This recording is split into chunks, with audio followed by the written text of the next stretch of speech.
Good afternoon, believers. My name is Pastor Cozy, and I'm Senior Pastor of Abba Church of Renewed Faith, located in Chicago, Illinois. I'm coming to you this afternoon because I would like to share a few thoughts to you about giving and taking. I come to you because I remember growing up, uh, being 7 or 8 years old. My family was not poor. I would ask my mom sometimes, "Are we poor?" And she would say, "No, no, we have each other. We have our health. We have our family.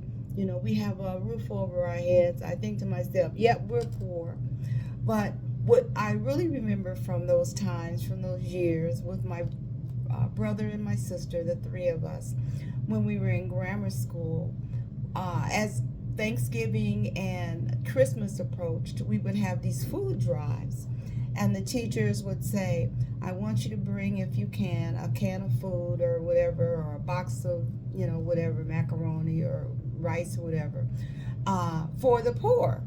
And so we would get these notes to take home, and when I would get them at home, I would bring them home. I would give them to my mom. My sister and brother did the same, and she'd say, "Okay, all right, we got to bring something for the poor." And I'm going like, "Why should we give something to somebody else? We're poor." But my mother would always find a can for each one of us to take to school, to put, give to the teachers. So they had this, box, this really large box outside the office, and people would put their, donations there, their food donations for the people who needed it. And as I've grown older, I realize now that my mother had a heart for giving. She was a church-based person, and even if she had not been, which she was very much so, she liked to help others. And in God's eyes, as we know who are believers, that God can take a little and make a lot. And we are blessed when we give, regardless of the amount, regardless of what our circumstances are. There's always somebody who is worse off than we are. And we are asked, challenged, encouraged to give whatever we can give. That is from the Bible. And we've also heard the saying goes, it's better to give than to receive. So I lift up to you today is, why is there a saying? Why is it better to to give than to receive? Why is it so important that we be on the giving side as well as the receiving side? Well, God lets us know that we are blessed. We get our blessing when we give to others. And I believe that the smallest amount that we can afford, the people who have the least, but who give in spite of it, are royally blessed compared to those who may have a lot and they give a little. It all depends on what our circumstances are. But I remember that about my mom, that she was always a giver. And because of that, she received blessings. People wonder, well, how was she able to go on vacation? Well, how was she able to, buy new clothes sometimes and whatever? Even though she didn't have a lot of money, I believe God blessed her because of her giving heart, that she was concerned about other people. And I lift up to you, for some of you, I'm singing to the choir because you're givers. You are givers. You give with your heart. You give what you can give. And even if it sometimes extends what you think you have, you give anyway. And I believe God royally blesses us for that. I want to come to you from the Old Testament book of Malachi 3. And I'm going to read that whole passage from Malachi 3 all the way down to the 10th verse, where it says, no, I'm going to read the whole thing, where it goes from verse 1 to verse 18. And it says, "Behold, I will send my messenger," Malachi the prophet says, "and he shall prepare the way before me, and the Lord whom ye seek shall suddenly come to his temple, even the messenger of the covenant, whom we delight in. Behold, he shall come, said the Lord of hosts. This is from the King James Version. But who may abide the day of his coming, and who shall stand when he appeareth? For he is like a refiner's fire, and like fuller's soap. And he shall sit as a refiner and purifier of silver, and he shall purify the sons of Levi, and purge them as gold and silver, that they may offer unto the Lord an offering in righteousness. Doing the right thing, not just giving what you think you can give, but giving an offering in righteousness. Then shall the offering of Judah and Jerusalem be pleasant unto the Lord, as in the days of old, as in former years. And I will come to you to judgment, and I will be a swift witness against the sorcerers, and against the adulterers, and against false swearers, and against those that oppress the hireling in his wages, the widow, the fatherless, and that turn aside the stranger from his right, and fear not, saith the Lord of hosts. So these are some of the people the Lord of hosts is saying that we need to make sure that they're taken care of, that we are challenged to make sure that we keep them in our offerings, because they're the most needy, those that are oppressed, the widow, the fatherless, the strangers. We are not to turn them away. Verse 6 says, For I am the Lord, I change not. Therefore ye sons of Jacob are not consumed. Even from the days of your fathers ye are gone away from mine ordinances, and have not kept them. Return unto me, and I will return unto you, saith the Lord of hosts. But ye said, Wherein shall we return? In other words, what should we do? What should we do to try to return back to you? Will a man rob God? The Lord of hosts says, Yet ye have robbed me. But ye say, Wherein have we robbed thee? In tithes and offerings. Ye are cursed with a curse, for ye have robbed me, even this whole nation. So the nation is being warned that you are robbing me, because you are not giving what you are supposed to give, what you've been asked to give as far as your tithes and offerings.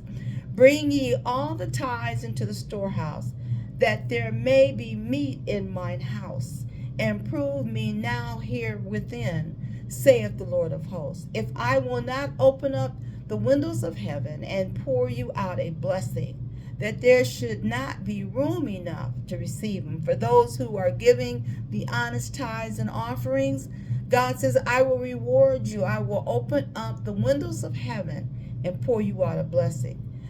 Verse 11 says, And I will rebuke the devourer for your sakes, and he shall not destroy the fruits of your ground.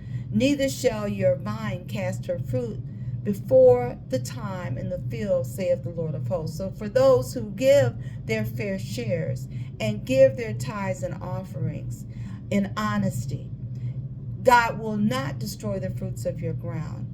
Neither will your vine cast her fruit before the time in the field. You'll be covered in abundance.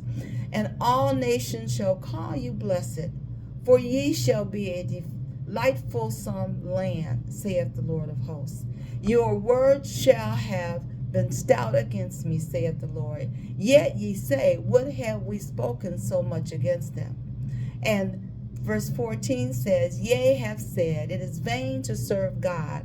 And what profit is it that we keep his ordinance, and that we have walked mournfully before the Lord of hosts?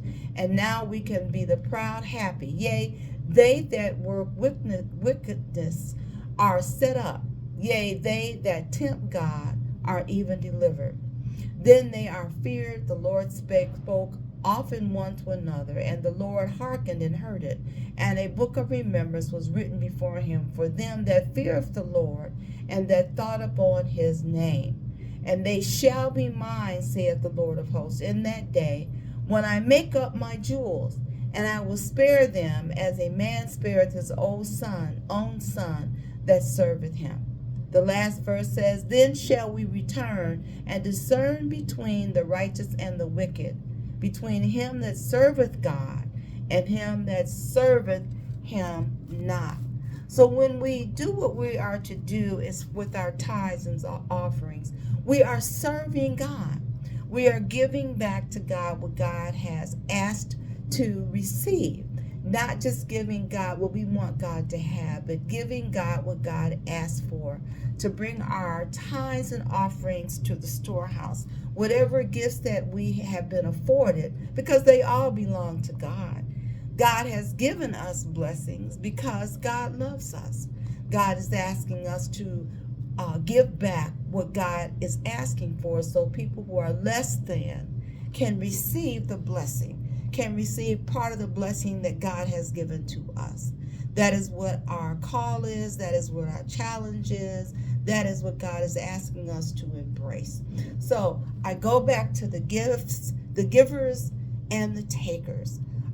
I'm preaching again to the choir because most of you are giving what you are being asked to give. But I'm talking about those that are takers, those that take what is not theirs to take. God is asking us to give, to be a giver in heart, not just to receive, but to give some of what we have received back to God. And again, I lift up my mom who, when I asked her, I said, "Are we poor?" And she said, "No, we are not poor." There are many people who have a lot to give, but they are poor because they're poor in spirit. They're afraid to give because they feel that they will be taking away from what they have. And it's like the book of Exodus, the Old Testament book of Exodus, talks about how we are not to hoard what we have. Exodus 3 talks about how God warned through Moses that the manna and the bread that was given to those who were given to the Israelites, you could eat all you could in one day, but do not hoard it. The warning went out. Do not be a hoarder. And some of them, of course, saved it for the next day, and they found that it had spoiled. They could not eat it, that it had a stench to it. So we are to enjoy the fruits that God has given us. We are not to hoard, we are to share. These are God's words to us. These are God's promises to us, that for those who are obedient, you and yours will be blessed. You will not go hungry, and your fields will not be ruined. God is going to bless us because we are being obedient. So that is the word today. Please visit us on our website, Abba Church of Renewal. That's A as in apple, B as in boy, B as in boy, A as in chapel, Church of Renewal. And look at us at our website. Also visit us on our Facebook page, Abba Church of Renewed Faith. Again, we're located in Chicago. We love you with the love of Christ. Pass that love on to someone else. Give someone a hug who may need it.